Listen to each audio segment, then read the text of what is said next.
Prime Minister Narendra Modi will visit Karnataka and Kerala on the 1st and 2nd of September, will dedicate to the nation several development projects.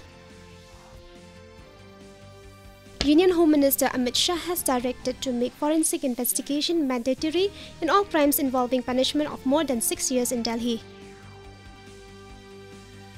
Union Environment Minister Bhupender Yadav said that despite of not being a traditional contributor to global emissions, India is showing intent as a problem solver.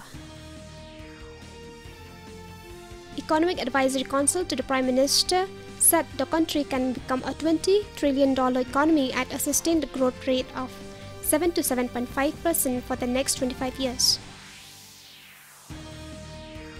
The cap on domestic airfares price has been removed today after more than 2 years. It will give airlines the freedom to decide their fares.